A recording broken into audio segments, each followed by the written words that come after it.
Hello दोस्तों, welcome back to my channel. आज मैं आप लोगों को कुछ इन्फॉर्मेशन शेयर करने वाली हूँ अबाउट स्पीति।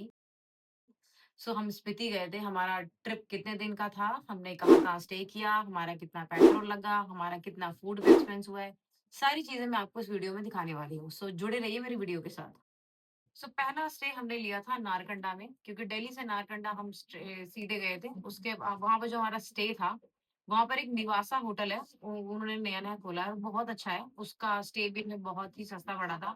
अप्रोक्स हमें वो 1800 का पड़ा था 4 लोगों का।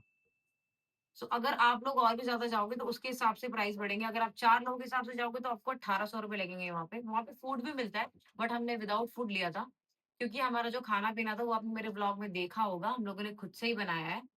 और उसके बाद हम लोग ने नेक्स्ट मॉर्निंग हम निकल गए थे नारकंडा से रिकांग पिओ के लिए। वैसे हमारा स्टे नागपुर में रुकने का था, बट अबाउट हमारा जो ड्रोन वगैरह गिर गया था, आपने देखा होगा मेरे वीडियो में। इसीलिए हमें स्टे रिकांग पिओ में लेना पड़ा था।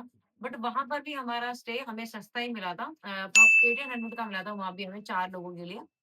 फिर हम वहां पे नेक्स्ट मॉर्निंग हम निकल गए थे रिकांग पिओ से। डायरेक्ट हमने काजा लगाई थी गाड़ी। वहां पे एक होम स्टे है। मोस्टली अगर आप जाओ तो होम स्टे ही लो, क्योंकि होम स्टे आपको सस्ते पड़ते हैं कंपेयर टू होटल्स। अगर आप होम स्टे लोगे तो होम स्टे वहाँ पे हमें पड़ा था 4 लोगों का, 1600 रुपए का पर डे था। वो विदाउट फूड था। वहाँ पे मोस्टली विद फूड ही मिलते हैं, बट आपको पता है कि हमने खाना खुद से बनाया। इसीलिए हमने वहाँ पे विदाउट फूड लिया 1600 रुपए का पर डे का। हमें हीटर का जो वो चार्जेस होते हैं वो दीदी ने हमें अलग, मतलब उसमें ही इंक्लूड करके दिए थे। हमारा टोटल पड़ गया था 4200 2 डेज का विद हीटर। ये था हमारा काजा तक का। उसके बाद हमने काज़ा-वाज़ा जो सारा वहाँ पे एक्सप्लोर किया। काज़ा में हम चीचम ब्रिज गए, लांगज़ा गए, और वहाँ पे जो आस-पास जो की मोनेस्ट्री थी वो सब हमने हमने एक्सप्लोर किया था वहाँ पे। उसके बाद हमने 2 दिन रुकने के बाद, अच्छे से एन्जॉय करने के बाद, हम नेक्स्ट मॉर्निंग निकल गए थे काज़ा से डायरेक्ट रामपुर। तो ह हमें आई थिंक 8 बज गए थे पहुँचते-पहुँचते रामपुर। फिर रामपुर में अभी हमने एक स्टे लिया था। वहाँ का स्टे हमें बहुत ज़्यादा सस्ता पड़ा था। मतलब जितने भी हमने स्टे लिए थे काज़ा तक, वो सबसे सस्ता स्टे था हमारा। वहाँ पे हमें पड़ा था, आप यकीन नहीं करोगे, 900 रुपए का हमें स्टे पड़ा था 4 लोगों का। सो और वहाँ पर भी ऐसा ही था, अच्छा था होटल, कुछ इतना मतलब वैसा नहीं था कि आप रुक सकते हो। अगर आपको रात ही काटनी है वहाँ पे जाके, आप आराम से 4 लोगों के लिए, वहाँ पे बहुत अच्छा स्टे था। फिर हमने नेक्स्ट मॉर्निंग अपना दिल्ली आ गए। और हमारा जो स्टे था, जो हमारा मोस्टली एक्सपेंस लगा था, वो पेट्रोल में लगा था, और हमने स्नो चेन्स खरीदी थी, जो आपने देखा होगा मेरे व्लॉग में।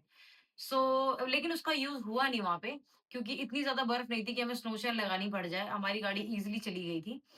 हमारा जो स्नो चैन का जो पड़ा था, वो हमने चंडीगढ़ से परचेज़ किया था, क्योंकि हमें दिल्ली से हमें मिला नहीं था, क्योंकि जो हमारी गाड़ी का टायर साइज़ था, उस हिसाब से हमें फिट नहीं आ रहा था उसमें। हम चंडीगढ़ गए, वहाँ से हमें अप्रॉक्स 7500 रुपए का मिला था स्नो चैन।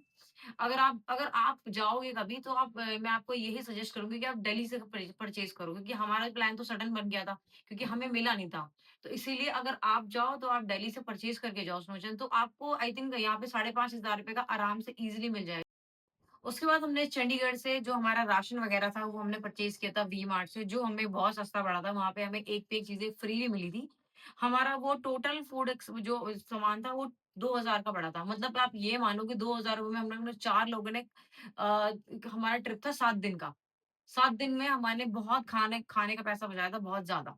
क्योंकि हमने मोस्टली रेस्टोरेंट से खाना अवॉइड किया था। हमने 1-2 जगह ही खाया था, बाकी हमने खुद से ही बनाया था। आपने मेरे व्लॉग में देखा होगा। हम लोगों ने काज़ा में भी बनाया था, हमने रास्ते में भी बनाया था। उसके बाद हमारा लगा था पेट्रोल एंड टोल, जो सबसे ज़्यादा था।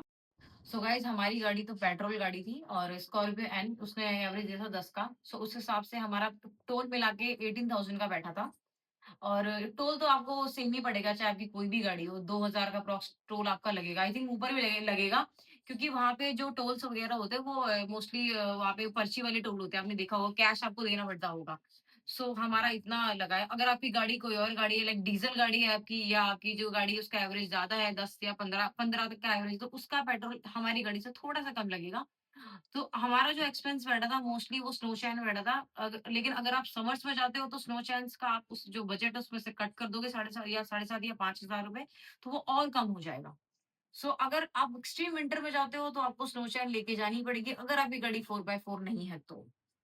हमारा जो पर पर्सन बजट बैठा था, वो बैठा था 10,000 रुपीज़।